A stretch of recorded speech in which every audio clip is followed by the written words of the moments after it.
Okay, we are live. Ready to go? Mhm. All right, what do we have online here for us? I can see the chat. Can you guys say hi? If you jump on with video, that's awesome. Okay. Everybody from San Antonio, I'm turning backwards to the TV, but I'll turn around here in just a minute. My name is Dane. Good morning. Who's there? Amy's there. Iris. Morning. Hi, Cheryl. I don't think we have sound, guys. Kelsey. Okay. Could be wrong. Sorry.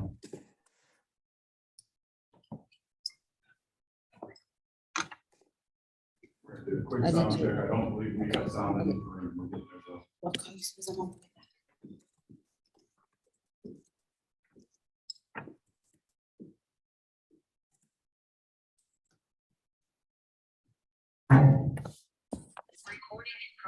Do you think that top one is the mic where it says, you have it on mic, Bob? I think it's. I think that one's Bluetooth. Okay, so is anybody introducing themselves? Were you asking to introduce Yes. themselves? We're still working on getting the speaker in here, so.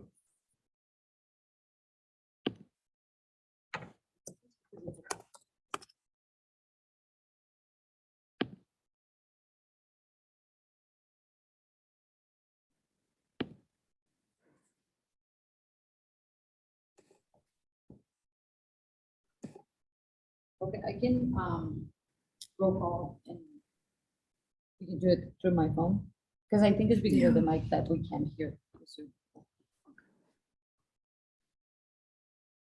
okay, so, So just real quick, so was it designed just to talk to them?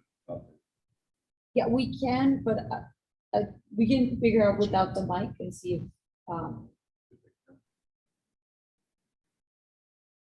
Without the mic, so if you're suggesting- so the thing is like the output of the mic is in the speaker.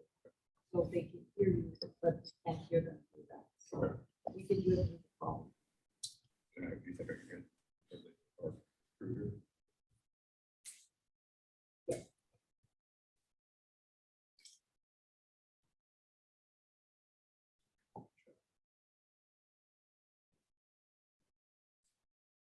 We can do the chat.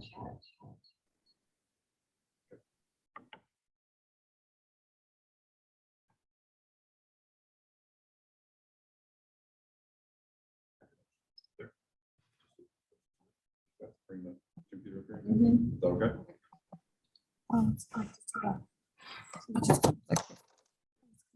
Mhm. Just move it closer.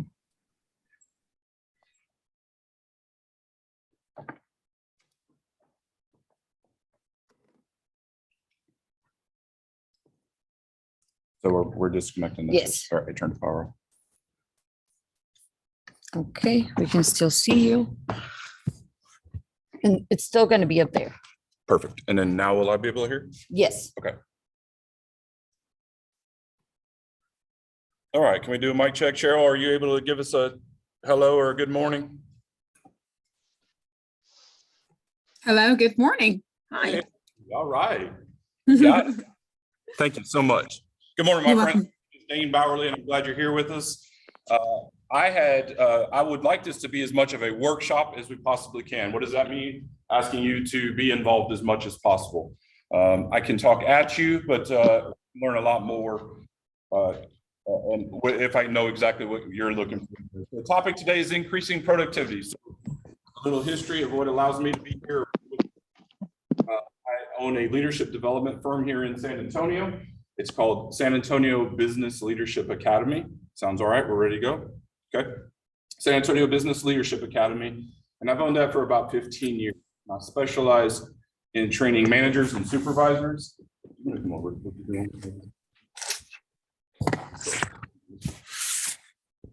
Training managers and supervisors. So many of us, and I say I'm one of these also, have been in a leadership role, whether it's through entrepreneurship or corporate America, and started as a doer. I was in charge of myself and making sure I produced the right information for the company. And then suddenly was tapped on the back to be in charge of a team. And suddenly I became a manager. And didn't receive a lot of training on how to deal with people or how to work with people and find a passion in doing that. One of the items that we'll focus on is personal productivity. How can we be the best? So the question I like to start with is how many hours in a day do you have? So I'll start with my few friends in the room here. How many hours in your day do you have? 24. Good. How many do you have? 24. Good. Friends online, if you can help me a little bit. Somebody jump on. Let's try to make this as engaging as we can. How many, Isis, how many hours do you have in a day? Iris, I'm sorry. Cheryl, how many hours do you have in a day? Yeah, 24. Right, good. Let's ask one more person. Who else is there? I can't see names from here. Richard. Richard, how many hours do you have?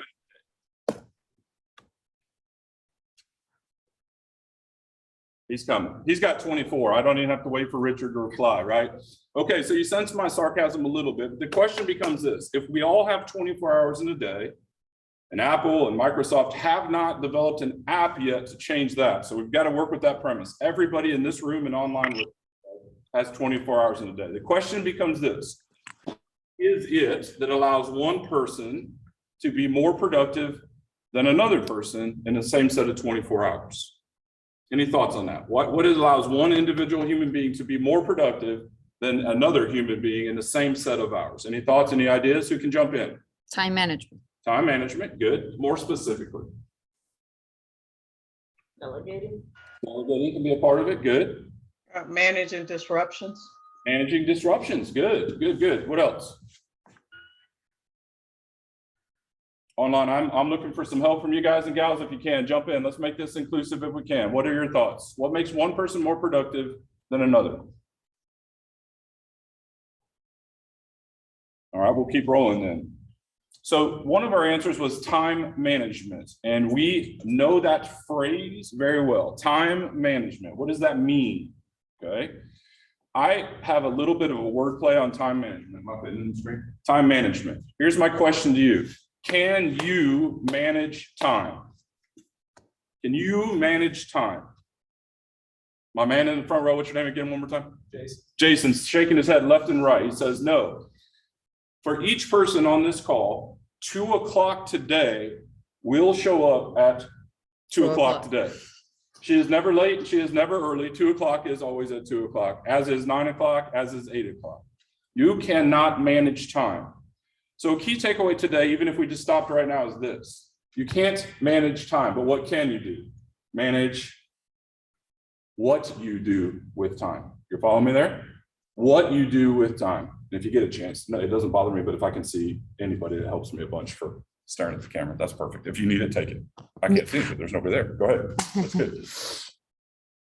What you do with 2 o'clock is the answer to the question. What Sam and Sarah do with 2 o'clock is what differentiates productivity. What makes one person more productive than another person. What I do with 2 o'clock. For some reason today I'm stuck on 2 o'clock. Is that okay? Can we stick with 2 o'clock? We're going to stick with 2 o'clock. 2 o'clock. What am I going to do at 2 o'clock? And what I choose to do, to go, to act, to spend or invest myself in that time is going to be the difference between whether I am more productive than you, or if I make myself more productive than I used to be.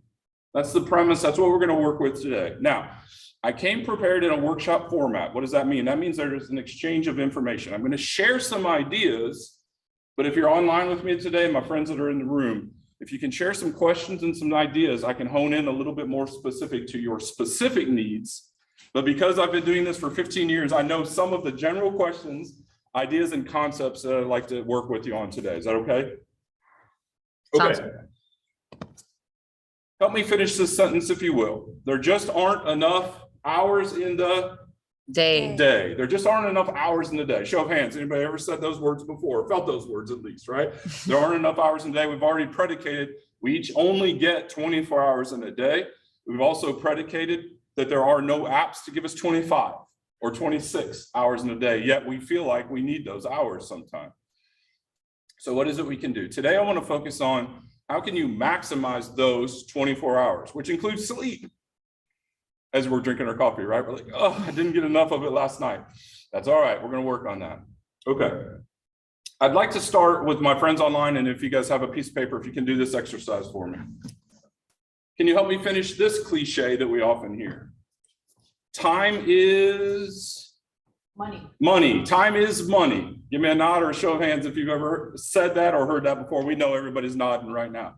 Time is money. And we use that as a cliche. The definition of a cliche is a statement that doesn't require thought. It's just a response. And so sometimes we don't think enough about that phrase, and I want to start there today. Time is money, okay? And I don't know my crew that's online. I bet we have some brand new entrepreneurs, some longtime entrepreneurs, some business folks. But this exercise will apply to all of us, and it's going to require a little bit of work. You may even need to grab your phone and your calculator or a calculator that's nearby to do this exercise. Time is money, okay? So let's talk about what your time is worth, all right? So we can do this two ways. If you're an entrepreneur and you pay yourself, which I'm looking at the agenda today, I know somebody at some point has told you or will tell you, you need to be paying yourself. However, I'm an entrepreneur. I knew it took me a long time before I actually paid myself. So let's do this one of two ways. If you actually pay yourself, write that annual salary on a piece of paper. If you don't actually pay yourself, put a number down that you want to be paying yourself.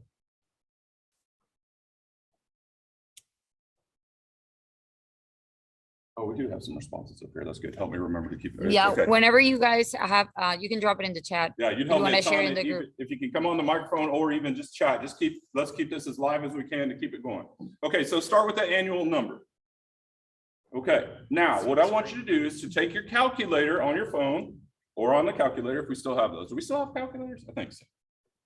What I want you to do is take that number and divide it by 244. 244 is the average number of work days in a given year when we figure in weekends, holidays, and hopefully a little bit of a vacation time. 244 is that number. Now that number you just created, Somebody put in chat 72K. all right, there you go. Now you're going to divide that number by 244, and that's the amount of money that you make per day. Okay. Now you get to choose the next number you put in the blank. Now you're going to divide that number by. Did I miss one step? No, we're right, right? Yeah. Okay. Now you're going to divide that number by the number of hours you, two choices here, work in a given day, or desire to work in a given day. May I challenge you? Let's put that number at 8. How many of us, by show of hands, would like to be a successful, fruitful entrepreneur and work 8-hour workdays? Yes? You okay with that? So let's do it one of two ways. Either divide it by the current number of hours you work, but ideally let's divide that by 8. So what are we saying here? 8 244-hour work, 244 days of 8-hour work, 8 hours of work. Got it. Okay. So what number do we have there? What is that? Not the physical number, but what did we just get down to? Hourly rate. Time is, help me fill in the blank. Time is Money. money. That's what an hour of your time is worth or could be worth. We forget that sometimes. I can remember my very, very first job at 16 years old. It was minimum wage. I'm not going to expose my age to tell you what the minimum wage was at that time, but it was not a lot per hour. But I do remember working 1 hour, my very first job, working for 1 hour and saying, man, I just made $4.13. And then the second hour would go by, I'm like, wow, I'm up to $8.26. But perhaps as we get older and more exposed to pay and different pay cycles and entrepreneurs where it's different, you're not getting the blue check in the mailbox every other week. Sometimes we forget that time is money. Now, take that hourly number you have. Any questions? Any questions? Chat room, if you got anything on chat, any questions? Are you with me? Can I get an exclamation or thumbs up or anything? I'd love to see you out there. Who's there? Now let's divide that by that hourly rate by 60. Divide your hourly number by 60. Who can help me with what we just calculated? By minute. Minute. What is a minute of your time worth? Have you ever sat in the parking lot with 15 minutes before, hopefully before your appointments? So you can kind of do the math in your head or by calculator. What is 15 minutes worth to you? Okay, now when we started this exercise, the way I set it up was, what do you make or what would you like to be paying yourself? But let's take the same exercise, just a slight tweak. You know, back when we worked for corporate America, we'd always say the boss never pays me what I'm worth. Anybody ever experienced that with those words? The boss never pays me what I'm worth. Now we're an entrepreneur, we're like, ugh. However, let's have dreams, let's have aspirations, yes? How much do you want to make? Let's do this exercise one more time. How much do you want to be making? If that number right now is $25,000 a year, do you want to be at that $50,000 mark? Do you want to be at that $75,000 mark, et cetera? Pick a number. It could be pure fantasy at this time, but do pick a number that you would like to make on an annual basis. And if you'll entertain me, let's go through that exercise together. So pick that number and write it down. Divide that number by 244 work days in a year.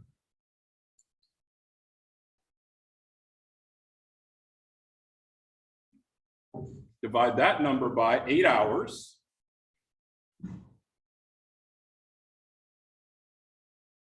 Now, how much is an hour of your time worth? And just for shoots and grins, how do we say it online? Shoots and giggles. Go ahead and divide that out by the minute. What's a minute of your time worth? Okay, anybody brave enough online or in the room? Help me out. What's your time worth on your dream picture? What's an hour of your time worth? Let's look at that chat in my room in here. Thank y'all for helping. What's an hour of your time worth at that dream number? Go ahead and let's fill that chat up. If you're online, we'd sure love to hear from you. Come on. 52. $52 an hour, all right. Keep getting kicked out, somebody saying. In my room, anybody with me? 39 an hour. 39, okay. Anybody else? Anybody else online? Somebody says keep kicked out. I'll let you handle that. 228. All right. 128. Right. All right. So let me give you some numbers. If you're struggling or you want to look, I can help you with a couple here. If you'd like to be at $100,000 a year or you're at $100,000 a year, your time is $51 an hour. Let's use a round number. $100,000 is worth $51 an hour. Okay. All right. Now we're working 8-hour workdays. Ideally, right? We smile a little bit, but we want that. We can do that. We can run a successful operation. In fact, there's a guy that made a whole bunch of money telling you can do it in 4 hours a week, the 4-hour work week, if you ever have read that book. But we're going to do this in 8 hours a day. The question becomes, let's go back to that original question from the beginning. What allows one person to be more productive with another given the same set of tools? 2 o'clock is always at 2 o'clock. And the question is this, the answer to that is how we handle 2 o'clock. What do we do at 2 o'clock? Okay, I'm going to introduce you to a term we use in our organization that we use with our clients. There are 3 letters, and then I'll break it out. HPA, if you happen to be taking notes, include that. HPA, what does that stand for? High payoff activities. High payoff activities. My good friend, Oprah Winfrey, it's a joke, and I'm also, as I get older, a lot of people don't know this. She has a phrase, she calls them aha moments. You probably heard that before, whether you know who Oprah is or not. There is very little that I can share with you today that if you're studied at all, especially if you're well studied in leadership or self-discipline, there's very little that I can share with you today that you haven't been exposed to. However, what I'm hoping for today is that chance for an aha, that you hear it a different way today, that it's an idea or a concept that you used to use, you got away from. That happens sometimes. And perhaps it's a new idea, but we're looking for that key aha moment while I share that with you today. High payoff activity says this: I must define what action, what activity, and activities that I do that give me the greatest reward for success in my organization. High payoff activity. What action, what activity is it that I do that gives me the greatest return on investment? Biggest bang for the buck. You've heard that phrase before? Biggest bang for the buck. Now, my guess is that we've got somebody online with nonprofits. It's the same way. It's productivity. It doesn't have to be money. Success is measured in different ways, but I'll use the term buck and you apply it as it works for you, okay? Biggest bang for the buck. What is a high payoff activity? It's the action that I do, the movement, what I do that produces the greatest result for my organization, for my success. Questions on that? Okay. What's a common word, English word that we use that might fit, just a single word that might fit with high payoff activities? Starts with the P. Priority. The crowd says priority. Yes, priority.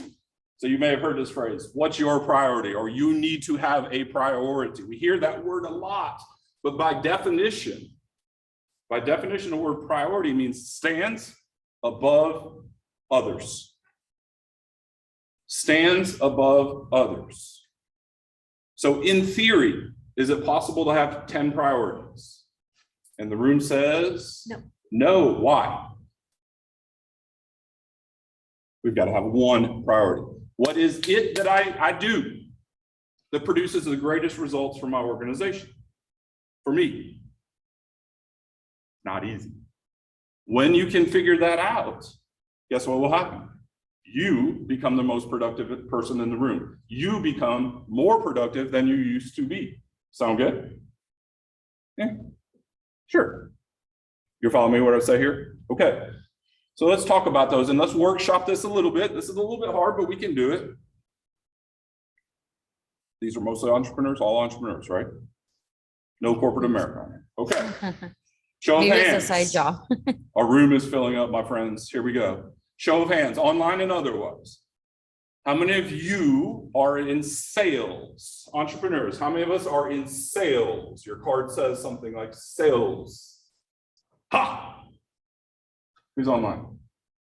Nobody's. We somebody's- all are in sales. We all are in sales.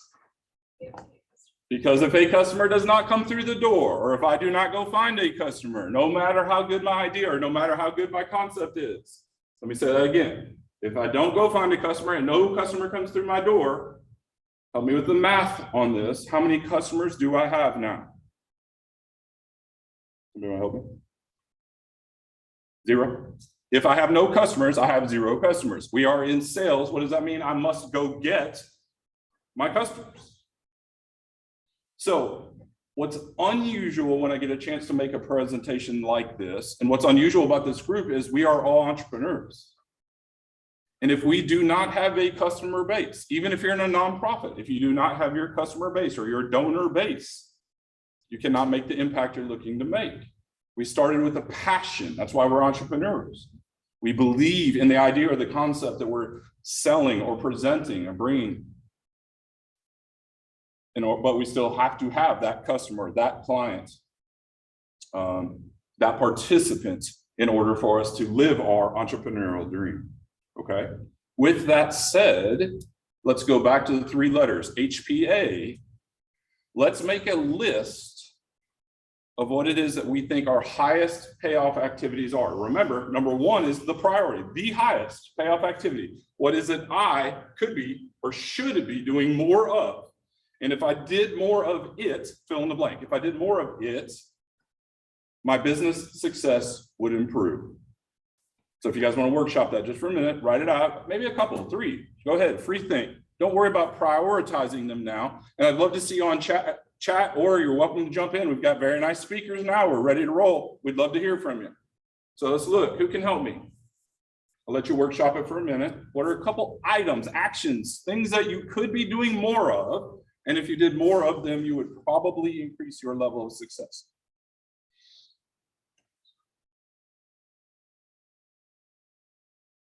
Chad, I'm looking to you. When you find one, go ahead and throw a couple in. Let's just open it up for conversation. Room, you can help me also if you've got a couple you'd like to share. Cold calling. Cold calling. Okay. Your business is this business, is that correct?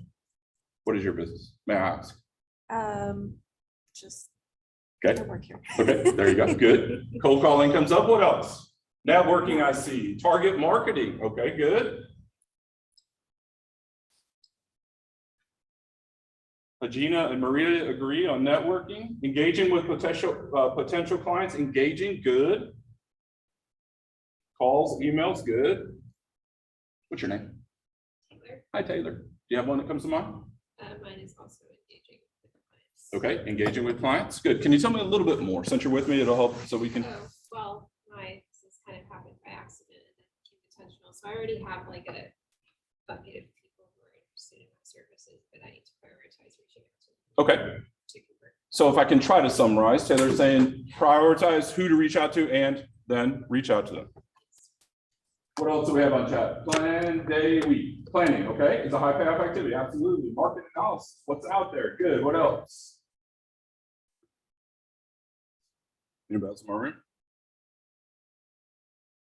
Networking. Networking, that's come up a few times. Good. All right. So you see, we have some similar answers and we have some different answers. Let's dig in a little bit more. Now, this is not a sales presentation. I was not brought in to talk about sales nor to teach you how to sell, but also I'm dealing with a reality. We are in sales. We must have clients in order to stay in business. And you're welcome to disagree or have a different view on this. So I want to throw my idea out to you, and then I look for an opportunity to explain or to see if you have a better idea. It is my belief and my experience, and I didn't say this in my introduction. I own 3 profitable businesses that I've started from the ground up. So I do have some background experience in this. I'm not a book I read necessarily, although I did read quite a few books. Regardless of your entrepreneurial venture, your highest payoff activity is asking for business. Fill in that blank. If it's business, asking for the sale, asking for the client. In my experience, there is nothing of greater value of all of the stuff that I need to do in any given day. Okay, now, maybe that's controversial. Room, let me know. Chat, let me know. Does anybody disagree or have a different feeling about that? Let me give you an example. Is networking important? Yes, absolutely. However, is it the priority? Is it your highest payoff activities? Because I work with a lot of sales reps who network like crazy. Happy hour, lunches, cakes, flowers, balloons, donuts, breakfast tacos, but never ask for the business. We have no customers if we do not get the business. 0, that's a 0. Is marketing important? Absolutely. Is market analysis important? Absolutely. What else do we have up there? Planning, absolutely. In fact, I would put that in my top 3. Absolutely. Deepening relationships with current clients. Yes, that can be a form of asking for business, right? Look, we're working together. Now, can we include another individual, whatever form that looks like? Okay, good. Chat, what do you have for me? Any thoughts about your highest payoff activity? HPA as an entrepreneur is asking for the business, whatever that is in your model. Can that be the case in retail business where people are designed to come through your door? Can that still be the case? What do y'all think? I'm saying a nod, yes. Absolutely. Absolutely. I'm trying to think of the year and I can't place it. Back when CrossFit first came to San Antonio, it was a big deal. All you had to do is put a sign on your door that said CrossFit and everybody came running through the door. I happened to have the opportunity to work with several of the the gym owners. And as we started to see it normalize, so to speak, which there is no such thing in CrossFit, normalize, they started to say, the people aren't running through the doors as they used to. What do we have to do? We have to do what? Go get it, right? That's the hard part about retail is we always hope that people come through the door. But we also have to go get it even if we're in a retail environment. All right, chat, what do we have here? We have an agreed. I like you, Iris. Yes, ma'am. What else?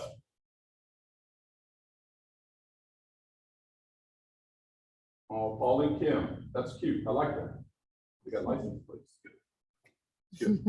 Good. Okay. So what have we covered so far? Actually, let me take a deep breath. Is that okay? We came running in from the parking lot and got everything set up. Deep breath. Key takeaway in the first, how long have we done this? Say half hour. Do you have a key takeaway? Can you give me a key takeaway? We're not looking to change the world. We're looking for slight improvements. One key takeaway that will or might resonate with you tomorrow and the next day. Chat, can you give me some feedback? Room, can you help me a little bit, please? Asking for business. Say it again, please. Asking for Asking business. for business, good. Hey, HPA, yes, high payoff activity, priority, good. Minute rate. That was it. What is a minute of my time worth? Yes. If you've ever had the opportunity to work with a lawyer, an attorney, you know that they bill to the minute. So do you. So do you, my entrepreneurial friends. We just don't think of it that way. If you've ever had the chance to work with an accountant, they bill to the minute. So do we. We just don't think of it that way. Thanks. Anybody else in the room? Anything else? Let's see. Setting a priority in each changing phase of our business development. Good. Yes, HPA is sticking. That's great. That's all I have for you then. If that's what sticks, that we need to know and define what our high payoff activities are. We won for the day. What does that look like? You make a list. We started it today, but let me give you a challenge to take home, okay? You make a list of everything you do in a day. Now, somebody should say that won't fit on a piece of paper, right? If I handed out one single ruled line of paper to each of you, I've done this before in an all-day workshop, and I say this: write everything down you need to do today. Today. And people give me that smirk, okay? And when you watch people write, and then they get going, and they get going, and they get going, it's very common you see that paper flip over quickly. And we take a break and we talk. What'd you see? What'd you learn? Say, all right, take a deep breath. Get back to work. Keep building that list. You can fill a piece of paper up in a heartbeat with things that need to be done today. My daddy was a high school football coach for 20 years. He had this saying. He'd walk around, he'd say, you win when you execute the fundamental basics. If you've ever played sports, you've probably heard that cliche many, many times. But what does he mean? In football, in any sport, there are a million things you could practice. However, if you only practice on the most important, he didn't call them high payoff activities, you will win more often. So I rub my beard and I say, wait, doesn't that apply to time management or managing ourselves with time? You win when you execute the fundamental basics. It cracks me up. It makes me giggle when I work in corporate America. High payoff activities, people will list turning in my reimbursement forms for lunch and gasoline and car expenses. Is that important? Absolutely, they need to get reimbursed. But you see where I'm going with this, right? That doesn't quote unquote pay the bills. Now in corporate America, it can feel like that because it pays their bill, but it doesn't contribute to the success. So is Dane saying today, don't turn in your travel and entertainment reports? No, it's important, but it's not the most important. So your assignment, here's your first assignment. Just make a list of everything you do. Then narrow it down to what you see as the most important. And this is where having a mentor or a partner to work together with can be so valuable, so valuable. Hey, I'm thinking that my top 5 highest payoff activities are A, B, C, D. A rhetorical question requires no answer, but just thought. A rhetorical question for you today. Had I not suggested that sales or asking for the business is the most important thing to an entrepreneur's long-term success, would that have been your number one answer without being prompted?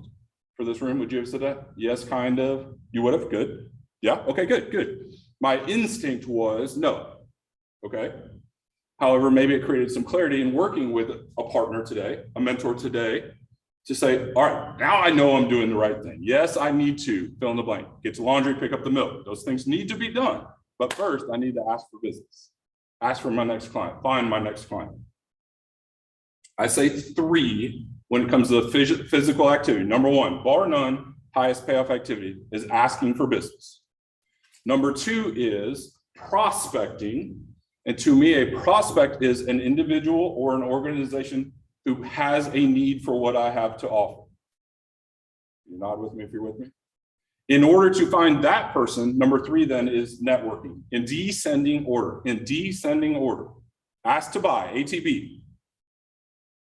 Fill in the blank, whatever your word isn't buy, fill in the blank.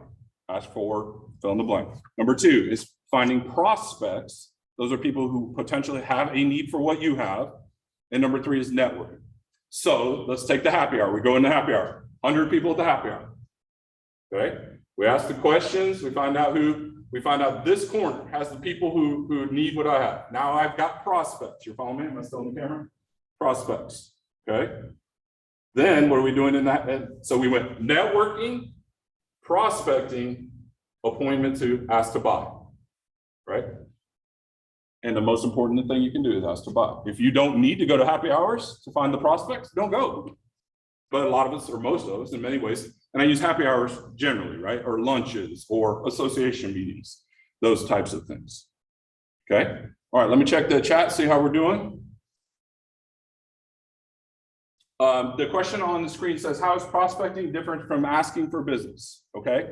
My definition is this: a prospect is an individual who potentially has a need for my business. One of my businesses, I own a barber shop. In front of me sit 4 women. 99.9% of my client base is male. Doesn't mean we won't, but 99% of my client base. I have one man sitting right here. This is my network. This is my prospect, but he still hasn't used my business. So he's a prospect, he hasn't used my business. The differentiation is asking this young man, do you have a barber that you like? Would you be open to trying a new shop? Can I introduce you to our barber that I'd like to pair you up with? If he says yes, he's now that's the ask to buy in the barbershop business. Do you have a barber you love? If the answer is yes, I always let him go. If the answer is no, I just get my hair cut, great. Would you love to have your barber, a barber?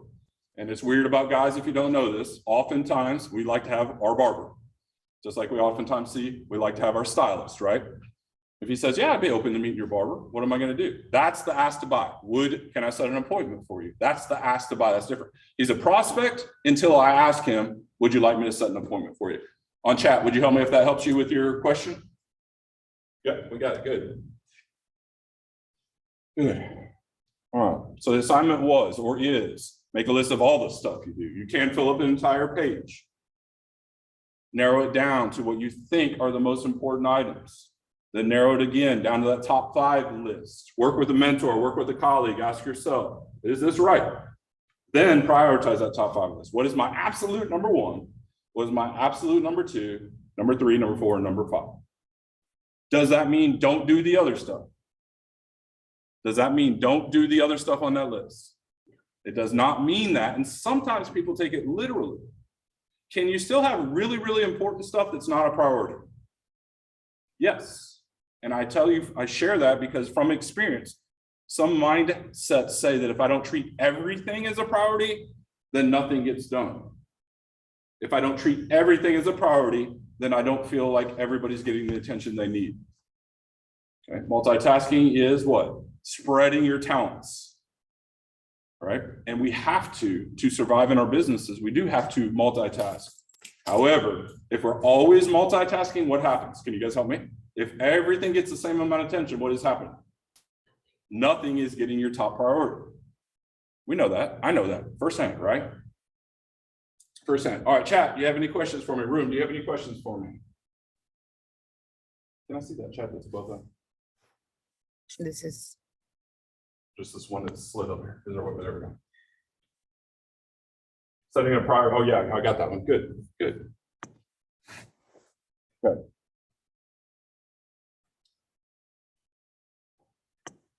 As we were trying to figure out how we were going to do technology today, which is great, this is working well. I did want to start with the general question, how can I help you with the topic? Our topic today is increasing productivity. So I did want to start by collecting your data first to make sure I get it in. And I wanted, now we've got this started, we've settled down, I've taken a deep breath. You know what I saw on the way in today? A motorized unicycle with a man on it. The unicycle has one wheel. It was motorized. This dude just came buzzing by me. Hadn't seen that before. I hope you have. Now that I've got a chance to catch my breath, unless you know how to ride a motorized unicycle, I would love to have a question in the chat or from you. What's something that you would like to talk about or for me to address today? Let's just take a minute. Think through that. You brought me a water, didn't you? yes. Thank you so much. If everything is important, then nothing is important. Trademark, Dane Bauer. Good.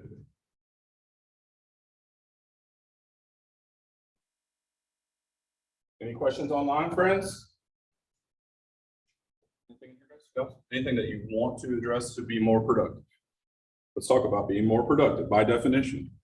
Doing the right thing at the right time. What is the right thing? We have a question up. I'll come to that in just a second. Let me finish that thought. Doing the right thing at the right time. So if your goal, let's see if I can do this. I don't know how this is gonna work.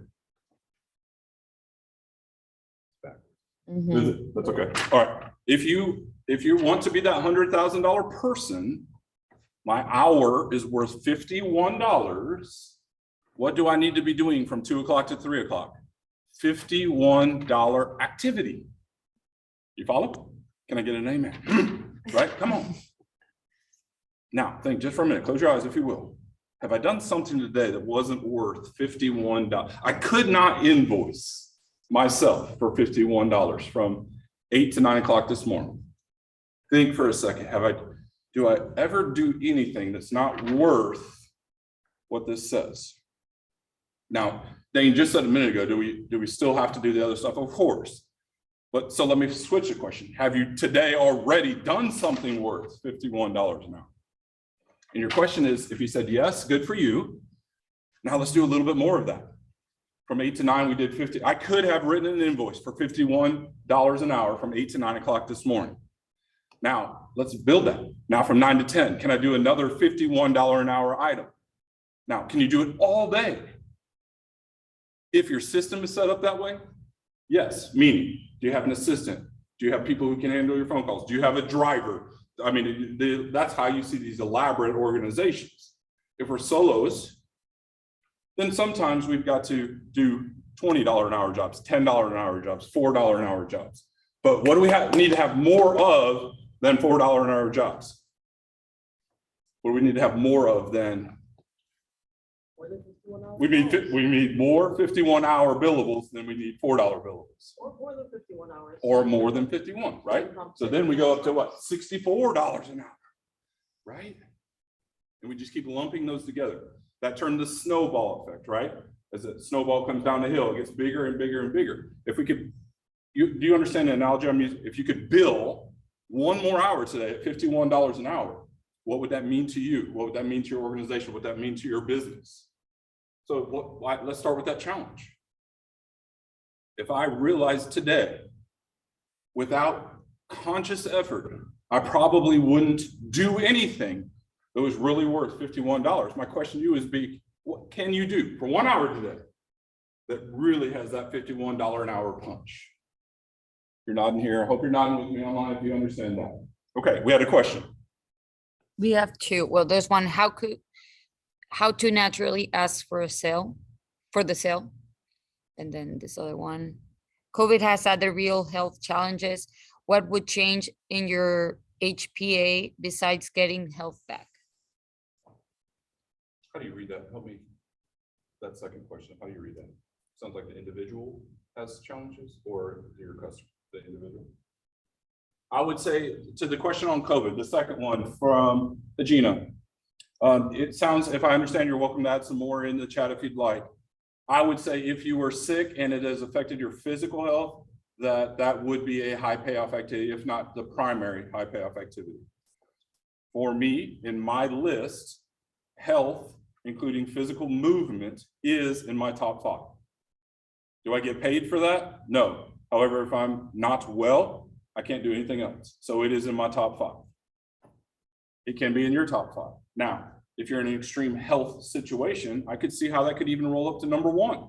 If you can't get out, you can't ask for business, I could see that being a number 1. In my case, it's not today, thank the Lord, but that may be the case. Virginia, you're welcome to comment back if I address that and if that helps or not. What was the other one? How to naturally ask for the sale. So today is not a sales presentation at all. However, I always encourage entrepreneurs to be studying sales. There are tons of free information out there on YouTube, tons. Do something, don't do nothing as it pertains to learning to sell better. In my business, one of my programs that I sell is actually called, I love the way you said that, Natural Selling Process. Learning how to sell so it's comfortable, not like the stereotypical used cars, and I'll leave it there, right? So the example I just gave with the gentleman in the room, there was no, it's a natural question. Do you currently have a hairstylist or barber that you like? Yeah, I'm seeing him today. Okay, there you go. So his answer was yes. For me, he's no longer a prospect. Conversation's over. Now, can I shake his hand, be friends with him? You bet. Okay, so natural is where it's a true, oh, I hate to use this cliche too, win-win for both parties. This gentleman, if he needs a haircut, I need a client. If this man does not need a haircut, I don't need that client. What we don't like about the title sales is when we're like, male or female barber or stylist? Male stylist. What's his name? Alex. Oh, I know Alex. We've had a few of his customers come through, and we're always, we have to fix their haircuts. You sure you don't want to come over? There you go. Right. Say, I'm sure I don't want to come over. I'm sure I don't want to come over. Yeah, but come on, man, just give us a try once. And I don't know if you online can hear this, right? I'm getting sweaty, it's awkward. He's getting sweaty, it's awkward. That's not what sales is about. What's the question you can ask that if someone says yes, you've opened the door? Another business I have is this, leadership development. Sarah, would you be open to talking about your leadership development program in your organization? No, sorry. If Sarah says yes, guess what? We've got something we can do together. If she says no, I don't want to work with her anyway. Why? If you're not interested in talking about building a strong leadership development program, then we're not, can we be friends? You bet. The conversation's over. So first is finding a comfortable question that allows you to see if the individual is a prospect. I'm going to stop there because, again, today's not about sales, but hopefully that helps. I'd love to hear a comment in the chat if that helped you at all. Yep, very good. Thank you. And there were 2 more comments. Okay, go ahead if you would, please. Assume your prospect/client already has bought into it. So I think that was like a tip for the sales. Yeah, and I can't get in, excuse me, I can't get into the date. I'll leave my number with you. We can dig in. If this gentleman said that no, he wasn't close with, would you play that role play with me? You don't have a barber. So we met today and I say to him, hey, you have a barber that I would start by saying, I'm Dana, got Brook Hollow Barber Shop. Do you have a barber that you're attached to? And he says, no. This time he says, no. He says, I'm looking for somebody. That's fantastic. James is my favorite barber for hairstyle like you've got. This gentleman has a nice kind of a pompadour look to the front, and James works well with that. So I'd say, hey, James is going to be your best barber. I'll make it super easy for you. Would you like me to make an appointment for you right now? Sure. Done. He said, sure. If you didn't hear that, sure, done, right? So my actual ATB, asked to buy, is would you like me to make an appointment? He says, sure, that's all I can do. I will book an appointment for him right now. He'll get text reminders to keep him in the loop. That is my sale is that. Now my barber sale is to get him a good haircut and ring it up in the register. That's the second part of the sale. Does that help for online? Does that help? So work on natural questions rather than telling. Show of hands. How many of you love to be told what to do? Nobody raised their hands in the room. Nobody raised their hands on chat. Nobody loves to be told what to do. Yet when we get into a leadership role or a sales role, we tell people, man, you need a good barber. No, he doesn't want that. I'm just going to ask. So get better at asking questions in the sales process to see if this is remember, prospect is a term I use, someone who has a potential need for my product. Yeah. Hope that helps. Anything else? Good. Good. Very good. All right. So your first assignment. Well, first we started with the definition of high payoff activities. Then the assignment was to write out your entire list of things you do. For most of us, there's no such thing as a normal day, air quotes, right? So would we do this for a couple days or even a week to really gather good information? You bet. You could do it for a week, but even a day will give you some idea. I speak from absolute experience, personal and coaching wise. If you'll do it one day, you'll hold that piece of paper up and go, one of 2 things will happen. You'll go, holy cow, I've got too much to do. I really have too much to do. Or you'll say, I'm not as busy as I thought I really was. We can convince ourselves we're busier than we think we are. We also can decrease that we are too busy, and we need to recognize both of those. So you're gonna hold up your sheet for a day, narrow it down, come up with your top 5, then prioritize those top 5. Okay, so the crowd says, it sounds that easy, Dane, thanks. That's easy. But, B-U-T, T, two T's, no, one T, but, comma, what's the but? What's the challenge with this? It's that easy to be more productive. I've already answered the question that's on the board, right? How to be more productive. Identify your highest payoff activities. Be aware of what your time is worth, do more of it. Is that it? Or what's the but? What keeps us from doing more of these things? You probably knew that coming in today. What keeps us from doing those things? Chat, help me out. Why don't we do more of those high payoff activities? We know we'd like to do more of them, but Accountability, like if you're an entrepreneur, maybe okay, it's just you. accountability. Good. That's not the answer I was looking for, but you're not wrong. Support systems? Support systems, good idea. That's not what I was looking for either. Somebody actually mentioned it on the line, I think verbally for some reason it's sticking out, or maybe it was a no. We see fear, procrastination. in the chat. Fear and procrastination. All valid. Did somebody say earlier, maybe it was in the room, maybe I'm going crazy here, but something about interruptions, distractions, My response was gonna be setting boundaries. setting boundaries, right? But things get in our way. Is that fair to say? I'm saying nods in the room. Things get in our way. Back to my original question, what allows one person to produce more than another person with the same tools? It's the ability to stay in the high payoff activity and not get interrupted or distracted.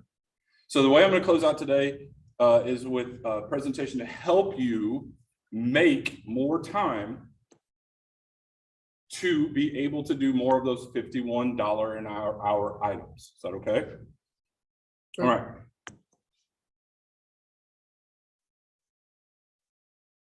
Perfect. Do you have a clicker? You want to just click for me? I can click for you. That's perfect.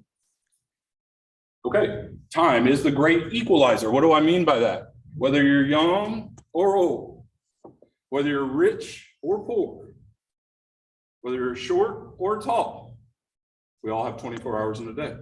Go ahead, next slide, please. The purpose of this is to help you answer that question. There aren't enough hours in the day, or that feeling, there aren't enough hours in the day. What can I do about it? So each of us are given 24 hours in a day. That's 1,444 minutes. That's 86,400 seconds. If we really want to get drilled down to what it's worth, go ahead, next slide, please. What I'm going to do right now is teach you a technique that will actually give you at least 1 additional hour a day back. Okay? We're going to give you an extra. So although I keep saying we all only have 24 hours in a day, in its own way, today I'm going to give you at least 25 hours, and I'll show you how. As we swing into this, I want to ask you to consider, what would you do if I was able to give you an extra hour a day through these ideas or through these concepts? Okay, next slide for me if you will, please. Couple terms I want to differentiate today. It's important. I got all C's in college. I did graduate, but I got C's. I'm not highly intellectual, but sometimes the verbiage matters a lot. First, how many of you have ever said the words, I need to find time? Anybody ever said that in this room? I need to find time. Like, for example, I need to find time to go to the gym. Anybody ever said those words? I said that word. So I know that one. I need to find time. I'll let you speak for me, the room, if you'll help me. You already know where I'm going with this, right? I'm going to find time to go to the gym. What do you already know about me in the short time? If I'm going to find time, what is that? What do you guys want to bet for me or against me on this one? Hands down, right? She's nodding. She says, you're not going. It's not a priority. Yet we say these words all the time. I need to find time to go talk to more customers. Come on, somebody may nod, yeah? I need to find time to fill in the blank. Let's differentiate that. Second term is make time. Make time says, I will reserve and protect my time to ensure that the most important things get done. That the most important things get done. What 3 letters did we give for most important things today? High payoff activities. I will make time. I will reserve and protect my time to ensure my most important high payoff activities get done. You may have heard the term time blocking. I'm not going to talk much about that today or at all. Block it. It will be reserved. Next slide, please. Okay, so just a moment ago, we talked about high payoff activities, and I kind of got a general consensus. Yes, if I did more of those things, I would probably be more successful. How? I want to introduce you to the RED method. There are 3 steps to the RED method. Next slide, please. First slide is reduce. See that R in red, reduce. Next one. Eliminate and next one. Delegate. Red, R-E-D, reduce, eliminate, delegate. Next slide, please. Reduce. Take something that you do and spend less time doing it. The classic corporate America example, and I know we're dealing with entrepreneurs, but everybody knows this. We have a meeting every Monday at 8 o'clock that goes from 8 to 10. And we do it every Monday because, who can help me finish this? Because we've always done it that way. You guys ever been in that situation or you know of that, right? Now, that example may not pertain to you online or in the room with me today, okay? But I want you to start thinking about, are there some things or something that I do just because I've been doing it that way all the time or for a long time, okay? So the classic example here is if we take that 2-hour meeting that almost every corporate America organization has, and we reduced it to an hour and a half, and we started on time, and we finished on time, and when you walk into the room at 8 o'clock, there's an agenda, or I've already sent the agenda out of what we're going to discuss. We start on time, we follow the agenda, and we finish. We cover everything that we would have covered in the 2 hours, maybe even more accurately, because we started on time, because we had the agenda. But we just reduced it from 8 to 9:30 rather than from 8 to 10. What did we just make? Help me. 8:30. I'm sorry, 9:30 to 10. We made 30 extra minutes that we didn't have before. We just made 30 minutes. Same meeting, same productivity, less time. Reduce the amount of time doing that. Now, if this example I gave doesn't fit you or your business model, take some time to look for the items that you may be doing that would fall in that lower payoff tier or activities and ask yourself, if I started on time, went in with a plan, somebody mentioned in the chat earlier about the plan, with a plan, could I make more hours in my day? Now I'm going to ask this question several times, so get ready, you'll get used to this. I'm going to make more time to do what? HPA. HPAs, high payoff activities. There, 30 minutes. Can I call or go see one client in 30 minutes? In my case, yes. Woo, $51 an hour in 30 minutes. Wait, that just got to be $102 an hour, right? If I get a client, yes, in 30 minutes. $102 an hour, using the analogy we used earlier, $51 an hour. I did it in a half hour and I got it. Next one, please. Eliminate, eliminate. Stop doing it. What is it? Whether this is for a season, you hear that term before, for a day, for a week, for a month, for a quarter, or forever. There are times in our business life that we have to make more time for the high payoff activities. And so let's look for something or some things that we could stop doing. Again, for a season or forever, right? In my church, we do this fasting period where you stop drinking Dr. Pepper for a period of time, right? And that's tied into a religious aspect, but let's tie it back into a billable aspect, a different way. I just don't have time. So the first example I gave you was a corporate meeting. Now let's make it personal. Now the example I have up here, I've actually had on here for a while, but it's Facebook or social media, Instagram, Twitter, etc. I'm looking for eye contact. Who can give me some eye contact? Okay, what example do I have up here? I normally spend an hour a day on social media. What do you think when I just say that right there? You could say. She says, are you sure it's just an hour? I was hoping she'd say liar, right? Okay, now, most of our phones now have the technology to tell you how much time you spend on those sites. And I say you, I mean me. Okay, you're with me here, friends? But if that happens to be an avenue, there is almost or more than likely a chance that we can help you make more time. Make more time to do what? High payoff activities. Okay, now you say, Dane, I'm not on any social media. Fair enough. Is there something you could do that you just say, I'm going to stop doing it this week, or I'm going to stop doing it for this quarter, and maybe I'm just going to stop doing it forever? That's something, another opportunity. So R is reduce, E is eliminate. Next one, please. E is delegate. You say, but dang, I'm a solo. How can I delegate? I don't have a secretary. No worries, my friends. Look around.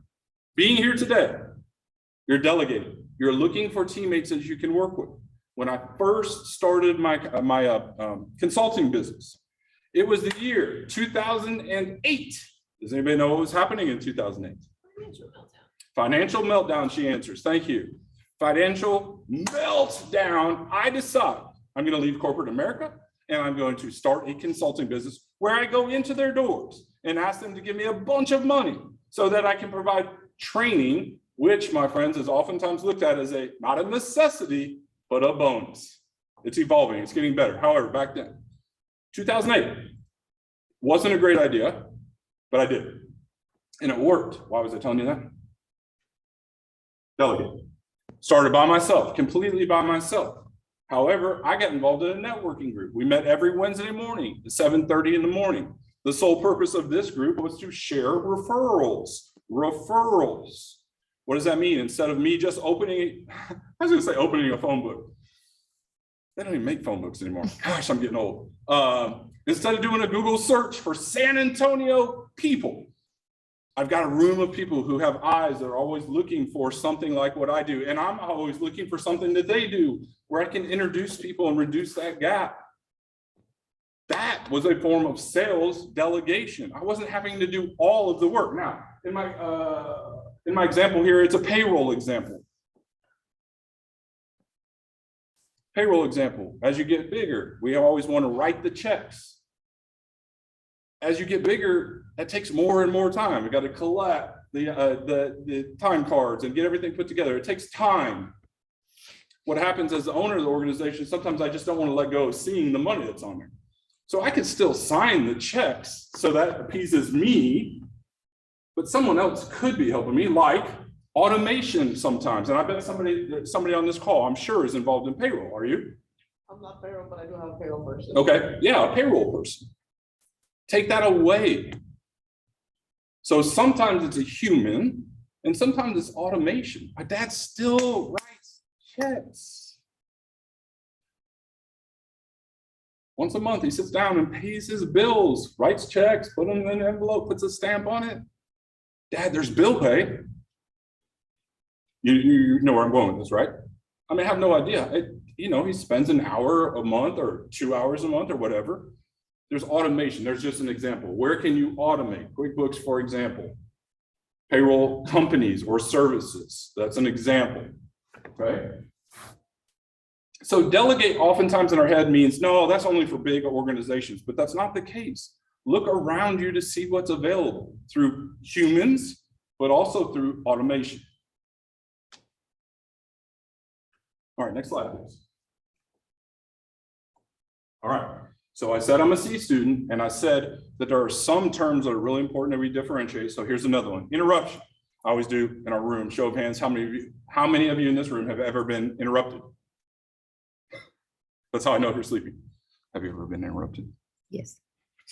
Everyone, right? With a little smile, sarcastic smile. However, let's get a definition because it's kind of vague sometimes. I'm going to call an interruption anytime your concentration is broken. We're good till 12:30, yes? Yes. 12:30, right? Okay. Anytime your concentration is broken, is that okay for the room? Is that a fair working definition we can use? All right, next slide, please. Anytime your concentration is broken. Now, our concentration can be broken in one of two ways. One is a necessary interruption. And a necessary interruption falls into your job description and actually requires immediate attention. Let me read that again. Let me emphasize that word actually, right? Falls into your job description and actually requires, I've got a 13-year-old daughter. Should I change it to literally? Let's do it. Falls into job description and literally requires immediate attention or action. That's a perfect interruption. That's a perfect break in concentration. That's what you're here for. Incoming call. Caller ID says prospect. Do you turn it on mute or do you answer it? Prospect is a high payoff activity. We answer it. Okay. So I want to do a little bit with time here today and interruptions extremes, black and white, because sometimes it gets really gray. So the extreme would be using this acronym, pumped. Perfect use of my time. Yes, my concentration was broken, but that is why I'm here. Okay? Second type of interruption is unnecessary interruption. And this is a break in your concentration for something that could have been handled at a later time or was just a pure waste of time. WOMT, W-O-M-T, waste of my time. You see those extremes there? Perfect use of my time, waste of my time. Yes, my concentration was broken, but may I encourage you today to start thinking that way.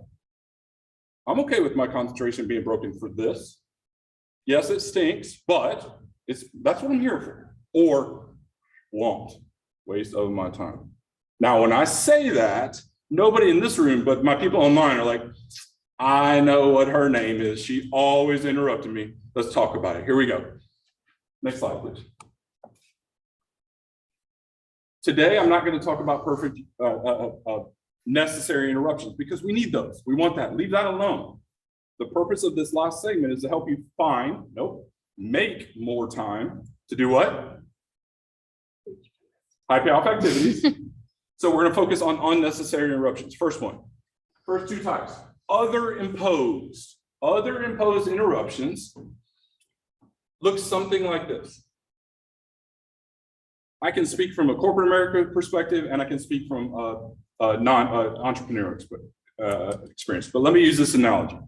How many of you have ever experienced what I call have a minute, where someone says something like this? Dane, do you have a minute? You ever experienced that before? Okay. Yes? Yes? What do we know about have a minute? They're not just a minute, are they? How long are they? Depends. At least 10 minutes. More, ma'am? Okay, 10 minutes. We kind of came to a comment. Now, I've done this many times. You hear ranges from 30 seconds. Can be, right? Where I have a minute done. I've heard 30 minutes. I've heard 30 days because I've done it with lots of different groups. But because I'm not great at math, I love to use the 10 minute because I think that's pretty fair. By the time, can I have a minute? You cover the topic, you do the thanks, the closeouts, you're done. Can we use 10 minutes? Is that okay? Let's use 10 minutes. Okay, now, you might be saying to yourself right now, I don't work in an office space. I don't hear the words, can I have a minute? But there is absolutely something you can substitute. And I don't know what it is, but I want you to dig. What is it that others can do that break? My office is in my home. I don't know about you, but we had COVID at my home. Not COVID, we had COVID layoff at our home, where my kids were not at school for 2 months. Okay, hello, try to run 3 businesses. Now, I can handle it in the summer, but you had the summer and 2 months of COVID or 3 months of COVID or whatever it was while they were home. You know, I'll stop there. I'm coming back. Have a minute. Let's go back to have a minute. Have a minute, 10 minutes each, okay? The American Management Association, the AMA, estimates the average person is interrupted 8 times an hour. Okay, so using my definition of breaking concentration, your eyes might have said, "Oh, that seems like a lot," but think about that. Breaking your concentration 8 times an hour. Are you okay with that? Okay. Now let's, again with math, if you think 8's too many, let's go to 5. See where I'm going with this, right? Because I can do 10 and 5. So if the average have a minute, again, substitute yours, if it's not that corporate America feel, but it might be, okay, have a minute. 5 an hour for 10 minutes each. Help me do the math. 50 minutes. Yes, I can handle it. Okay. You're good. I'll just turn it. 50 minutes. How many minutes are in an hour? 60. 50 minutes taken away for unnecessary interruptions. We have 1 hour, 60 minutes to do something billable at $51 an hour. I'm pointing my sheet. That's what I keep pointing at. $51 an hour. How much time do I have to do that item? 10 minutes.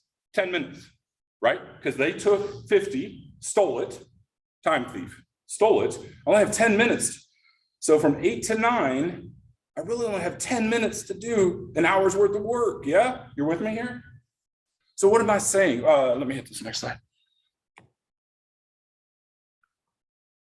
Touch it. Say it one more The time. keyboard arrow.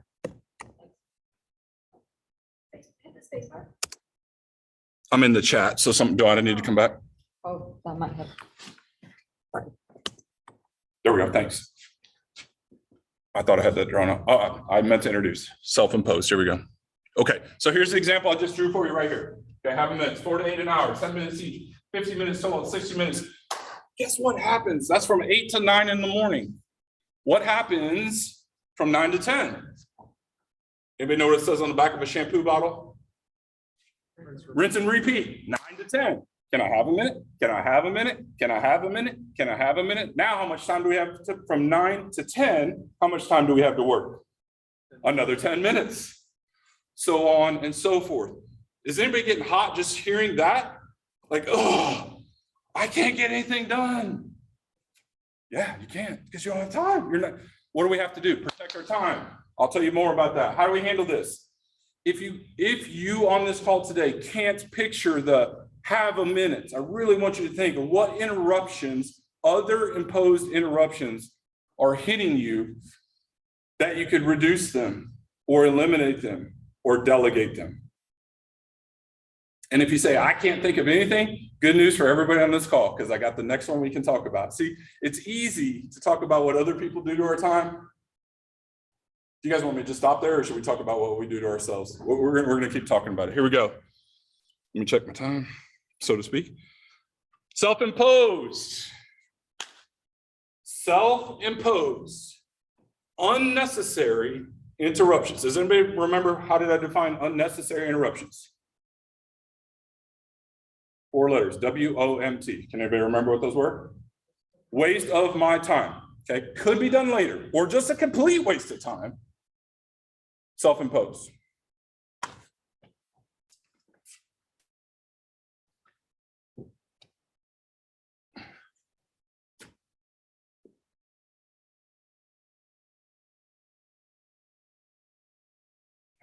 Just that. Do I need to say any more, or do you get it? Okay, let's talk about it. Do you need more time?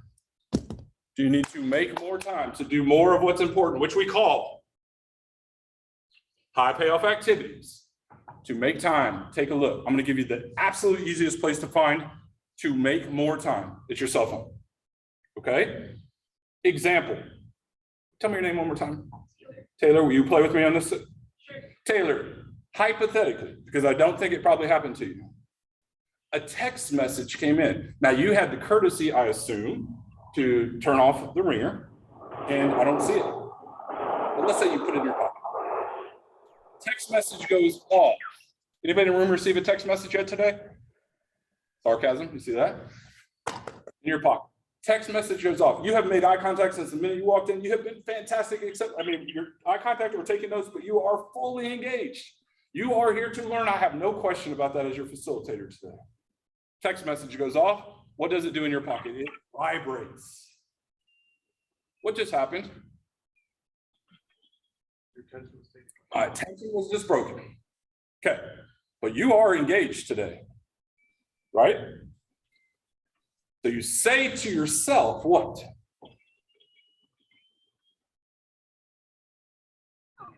You put it in my pocket to begin with, but. Come with me. Come with me. We're switching. It goes off. You've done a great job paying attention. But it goes off. What goes off in your brain? First, your attention was just broken. Vibrate. I wonder what that is. I wonder what that is. What just happened? Your attention just broken again. Now you're in a dilemma. What's the next thing that goes off in your brain? Check it. Should I check it? Because I really want to pay attention. I want to learn. And also, it's a courtesy not to, but it could be my kids. Then he plays that in his brain for a minute. Then what does he do? Is it important? Is it important? Oh, 4th break. Go ahead. 5th break. 6th break. Now you checked it. You checked it. Another break in concentration. Now you got to make another decision. You're in a classroom. Now what's the next decision? How do you reply? Do I reply? You decide to reply. 2 breaks. Put it back in your pocket. Now what happens?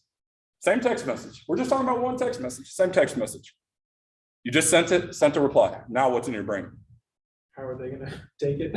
How are they going to take it? Or what else? There's gonna be a reply. There's gonna be a reply. Will they reply right away? Everybody take a deep breath for me real quick. Did I, honestly, over exaggerate the situation? Have we become numb to one text message of what it does? We have become numb, okay? Now, how many of you in this room have only received one text message today? You giggle, right? There's 10 of them, there's 20 of them, there's 30 of them, there's 40 of them, there's 50 of them. It wasn't that long ago the text messages were just, well, it wasn't that long ago there were no text messages, okay? Then it wasn't that long ago that text messages were just for personal use. Now text messages are part of business. You never get a break. What are we talking about here? Let me reset. I need more time for high payoff activities. There are only 24 hours in a day. I've got to make time to be able to do more high payoff activities and recognize what's getting in my way, wasting my time. Now, is Dane saying no text messages? No. What am I saying? Did you happen to notice where my phone was today when I was with you, when I went to go get this exercise? Away. Why? I have to be here. I have to be here. Okay? My mind runs crazy enough without having to worry about what's in there. You understand? And that may be just me, but my mind's always working anyway. I don't need something buzzing in my pocket. So for the hour and a half I'm with you, I have it off, away from me, where it doesn't bother me. Okay? For an hour and a half. Now guess what? I got 2 kids, 13 and 14. Can they fall off the monkey bars? Can they be sick? Can they fill in the blank? Yes, for sure. Before I came in here, I made sure that they were set and secure. I've got something, an emergency plan in place, but for right now, I have not broken my concentration for a text message or an email once for you. That's my point. Am I saying get rid of your phone or don't check text messages? No, what I am saying is protect yourself. Could you turn off your phone for fill in the blank? 10 minutes. I've worked with people who would get very, very, very nervous just about 10 minutes. Could you turn off your phone for 30 minutes? Could you turn it off for 1 hour? What would 1 hour of uninterrupted work mean to you? For some of you, you're like, holy cow, I could get a lot done. Some of you are like, oh, no big deal, right? Everybody's different. You're with me here, right? So find where you are now. Everybody in this room and everybody online is a little bit different. And then ask yourself, could I protect my time a little bit more? I've worked with people who say, I cannot, my business will not allow me to do 10 minutes. Okay, if that's the truth, okay, then this one won't work for you. Okay, now that scenario I just drew with one text message that made my heart pound like crazy and yours got, you could see it. I could continue this role play to the second text message or third text message, but no. But what did we not address yet? That comes on the phone all the time. Email. Same thing. Do I check it now? Do I check it later? Do I do a short response now? Get back to my desktop to do the full response later? Do I? Where's our brain, friends? Where is our brain? We're multitasking. Are we talented at our maximum level when we're multitasking? No. Am I saying don't check emails? Nope. What am I saying? Protect a portion of your time. 10 minutes, 30 minutes, hour, where you can be fully vested in what? High payoff activity. If you're on a sales call, we talked about number 1, high payoff activity, asking for business. And your phone's here and it's on vibrate mode and you feel it vibrate. What did you do? You just hurt your chances of being fully present. Can you still make the sale? Yes. Are you your best? No. My belief. You go into a sales call, off. Not on the counter in front. What's your name? Carla. Carla and I are sitting right here. We're talking, but I put my phone down on the counter. What is between Carla and myself right now? My phone. Now, Carla could do that if she chooses to. I'm not going to, okay? Enough about the phone. However, if you're looking to make more time for high payoff activities, the phone is the easiest answer. Are there other examples? You bet. But I'm just trying to make it easy. I'm just a C student from Texas State University. That's an easy one. Okay, deep breath. Next slide, please. Through the 3 examples I gave, R, reduce, E, eliminate, D, delegate. My hope is that you've made a note in your notebook today that has provided you an opportunity to make at least 1 extra hour in your day to do what? High payoff activities. Why? Because you win more. My subject on the board says right there, increasing productivity. That's what I'm here today. If you want to increase productivity, spend more time in high payoff activities. They're only 24 hours in a day.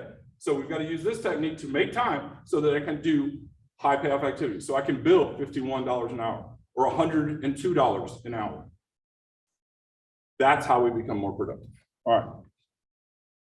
Let's open it up. If you stop that share, I want to finish out with any thoughts, questions. I love feedback. This is a hard scenario. It was great, but I know more people online than here. I'm so glad you made it. This group was pretty good, but when you got here, whoo. What's your name? All right, thank you. No, I'm kidding. These guys, thank you, because I couldn't have popped it. All right, I need some feedback, positive, negative. I don't care what questions, but please online, help me out, my friends. What I'd like to finish with, instead of asking that standard question, is does anybody have any questions? What I really like to finish with is tell me one very specific, actionable item that you will start on, whether you've already started right now, today, but you will take one idea you invested to be here. 90 minutes. So if you make $100,000 a year, that was $83 that you just gave away. Did I give you something worth $83 or more? So what I'd like to do, write down one specific actionable item that you're going to hold yourself accountable to. So that when I see you in the hallway next week, you say, Dane, I tried X and here's what's happened. And I'd love for you guys to share in the room here and online. Make your commitments. You may inspire somebody else. If you put it in the chat, you may inspire one of your friends online. Would you guys, somebody in the room, share one commitment? Yes.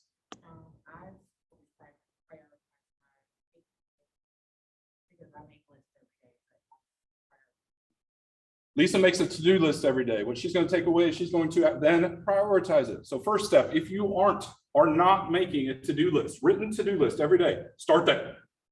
Start there. But for those of you who do that, and I see it's about 40% people do, meaning 60% just work straight out of the knock. Now, I'll speak for me. That's dangerous. Okay? I won't speak for you. But Lisa does that. Lisa does that. But what she's now going to do is prioritize that. What does she say? First things first. Very good. Thank you, Lisa. Anybody else in here? Not as directly related, but I'm going to talk to my employees about actually prioritizing important things and not sending me 50,000 messages that are irrelevant. Yes. So you're going to protect your time and just help them understand. And it could be as simple as, depending on your relationship with your employees, saying, hey, I need to be able to help. When I get undistracted time, I can help you train, provide feedback, plan, have everything set up for you. But when they constantly come in, I can't. So what I'd like you to do is just start keeping a list and check in with me. You know, let's cover 2 or 3. Now, if it's urgent, come get me. But otherwise, let's just debrief. In the military, they use the term debrief. They debrief after every mission. Every mission. Debrief. We have a staff meeting that's supposed to be that. Yes. Train them up. Show them how. Yep, good. Who else? Anybody in the room? Taylor? This list, the business management activities. Head down on it. Okay, right on. Very good. Yep. Be more specific about the highest payoff. Good. Online, let's look. I'm going to turn around for my first time. You have one you'd like to commit to? Yes. I would just think about the dollar per minute. $1 per minute.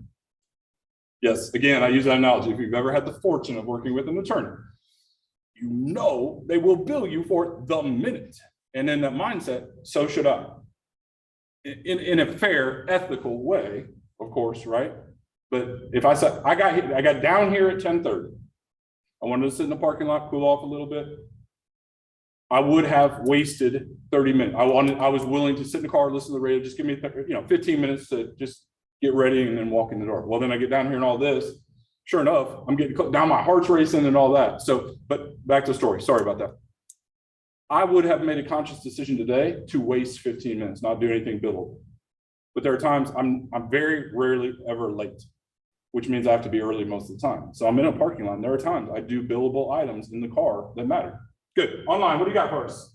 All right, I'm gonna work, Turn off the phone. okay, let's say research watch, how to approach it. Good. Marie, thank you very much. Good. And thank you for your participation on the chat today, a whole bunch. Appreciate that. Turn on phone off. Iris, I would encourage you to pick a designated amount of time. So whether it's 30 minutes or an hour or 4 hours or whatever, but take where you currently are and then just do a little bit over time. If you try to go too extreme, it gets very difficult. Work on small increments over time, but it will make a difference for you. Very good. And Iris, thank you for your involvement today. What are your HPAs? I'm in sales, my high payoff activities. So I own a barbershop. The example I just gave you is a real live. That's exactly how I would handle that. So mine is asking for clients there. My primary is this. It's the question I shared with you, asking for business. Would you be open to talking about your current leadership development program? And then I own a franchise called Homevestors, and we flip houses. And I have to buy a house, a sale, and I'm constantly engaged with that. My high payoff activities are always asking for business, finding my prospects. And then fortunately, because of the tenure I've had with my company, I don't have to do a lot of networking to find the prospects. I've kind of figured that out for each of my areas. Does that help? I hope that helps you there. Can you slide that back down for me if I've got everything? This one's the last one, the list and protect. List and protect. Okay, so there are two terms I introduced quickly to you today outside of what was on the slides. Time thief is someone who steals your time. Are those dramatic words? Maybe. Should we treat it that way at $51 an hour or $102 an hour? You bet. Now, that doesn't tell them to blow off. That says let's work together to find a way that we can protect each other's time. So probably all of you in your head had pictured a time thief, someone who steals your time, but I always remind my groups, you are a time thief to somebody else. Recognize who that is also and help give back by keeping a list and ideas so that you can debrief either once a day or twice a day, something like that. Good. Who was that? Me to everyone. High pace. What are your high payoff activities? This is us. Oh, okay, Me. good. It was me. Oh, well, thank you. There you go. Thank you for your participation. I'm trying to focus. This was just comments while got you it were right there? presenting. Mhm. Good. Good. My pitch, I'm a coach. If you'd ever like to advance your skills, this is an example of what we work on. The difference is today I go away. And I hope and I pray great things for you. If we ever work together, you know I'm calling next week and we're going to talk about, did you use the idea? How did it work? If you stumbled, what did that look like? What small improvements can we make in between sessions? I am always interested in helping people who want to improve. You don't have to be in a bad place. You can be in a middle place and you can even be at the top of your game. There's a thing called slight improvement. It's the hardest change you can make. And I'm here to help. I don't have, would you put in the chat for me, please? I didn't bring anything. I've got cards, but I didn't bring anything to hand out. I'm not here to sell you. I just want you to know me as a resource. Area code 210. Can we share your, Yep. You put that number in the chat or you got it? and can we share the presentation with? Absolutely. Okay. Absolutely. In fact, if you wanted to help, here's how I'm delegating. If you know someone who might gain from the presentation I just did, share it with them.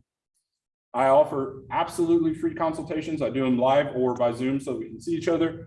And I love to try to help first. And if that turns into business, great. And I didn't say, you guys didn't say, I don't even know if you two know. I'm here today because I received some grants when I started my business. And I came to try to give back as a piece, but I'm here to help you in any way. And I do lots of help is my primary mission. If you put, go ahead and send that. And then my website is www.saleadershipacademy.com. All right, listen, I am getting in my car and I'm driving to Allen, Texas. I thrive on feedback of knowing what went well or what I struggled with. You have my phone number in the chat. You guys have it here. Send me a text message. Let me know if something resonated with you, if you'd like to talk, whatever that looks like. And I won't, I've got my car will read it to me, so I won't read it while I'm driving, but that's 5 hours. So somebody send me a text message. Let me know if we made a difference for you today, or if you need some clarification. My name is Dane. I thank you very much. Thank you. Thank you. You're welcome. Got it. And I ran late. Can't ran late on a time management session. I did it.